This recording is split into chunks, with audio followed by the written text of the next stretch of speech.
이 두 피부 조직을 잘 붙이기 위해서 이 사이에는 콜라겐이 만들어지게 되는데요.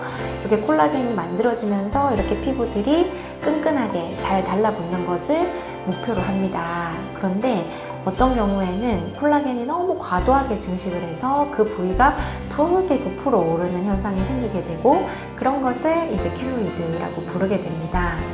콜라겐이 과도하게 증식하는 것을 이제 해결해주면 치료를 할 수 있을 것으로 생각이 되는데요. 크게 치료 방법은 두 가지 정도가 있습니다. 먼저 흉터 주사라고 하는 게 있는데요.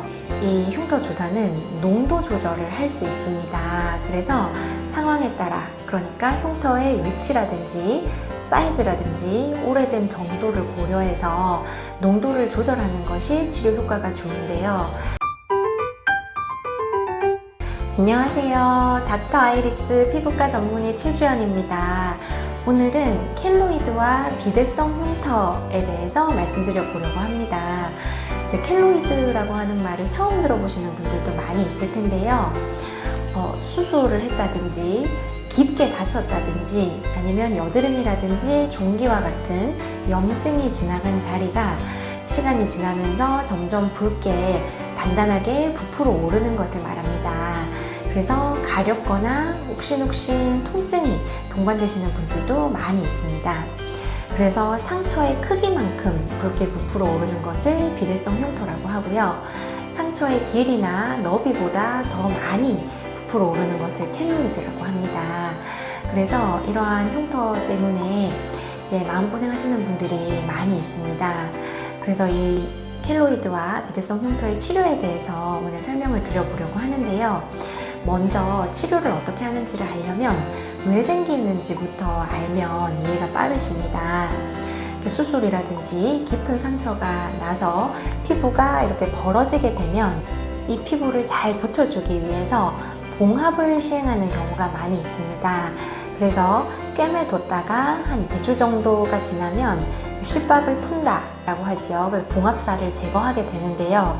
2주 동안은 그래도 실로 이렇게 확 묶어놨기 때문에 피부가 잘 붙어 있지만, 이제 2주가 지나면 도와주던 실은 사라지고 피부와 피부가 스스로 이렇게 딱 붙어야 되는 상황이 됩니다. 그래서 이 두 피부 조직을 잘 붙이기 위해서 이 사이에는 콜라겐이 만들어지게 되는데요.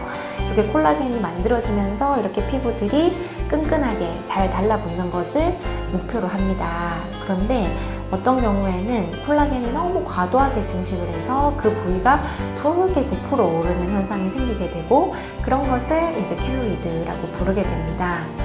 콜라겐이 과도하게 증식하는 것을 이제 해결해주면 치료를 할 수 있을 것으로 생각이 되는데요. 크게 치료 방법은 두 가지 정도가 있습니다. 먼저 흉터 주사라고 하는 게 있는데요. 그 흉터가 있는 자리에 병원에서 주사를 맞아보신 분들은 꽤 많이 있으실 겁니다. 그 흉터 자리가 콜라겐이 자꾸자꾸 생겨서 붉게 부풀어 오르기 때문에 그 주사가 콜라겐의 증식을 억제시켜줘서 점점 딱딱하던 것도 부드러워지고 부풀어 올라 있던 것도 좀 납작해지고 색깔도 좀 옅어지는 식으로 치료가 되게 됩니다. 그런데 이 흉터 주사는 농도 조절을 할 수 있습니다. 그래서 상황에 따라, 그러니까 흉터의 위치라든지 사이즈라든지 오래된 정도를 고려해서 농도를 조절하는 것이 치료 효과가 좋은데요. 근데 처음 이제 병원을 내원하시게 되면 어느 정도의 농도로 주사를 했을 때 어느 정도 반응이 올지를 가늠하기가 어렵기 때문에 보통 이렇게 문제가 없을 정도의 농도로 일단 치료를 해드리고요. 근데 정말 높지 않은 농도임에도 불구하고 이런 낮은 농도에서도 약간의 부작용이라든지 불편감이 있으신 경우도 있습니다. 그런 경우에는 농도를 더 높이지 않고 유지하거나 낮추는 식으로 해서 치료를 지속하고요.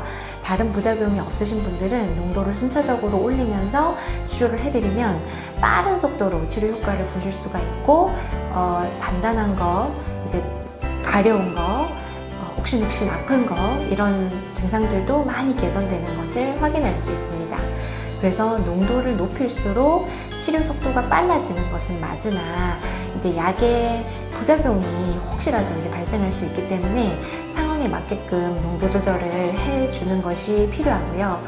농도를 한없이 낮추게 되면 부작용은 없겠지만 효과가 너무 미미하고 치료 기간이 너무 오래 걸리는 단점이 있기 때문에 이 농도를 흉터에 맞게 잘 조절하는 것이 시술자의 역량이 되겠습니다.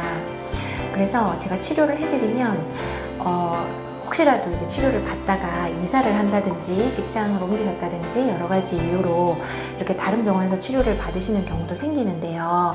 제가 치료를 해드리다 보면 예전에 치료했던 거에 비해서 훨씬 빠른 속도로 좋아지는 것 같아서 좋다고 하는 말씀을 많이들 하십니다. 그래서 이러한 것들을 잘 숙지하셔서 이제 치료를 받으시면 되겠고요.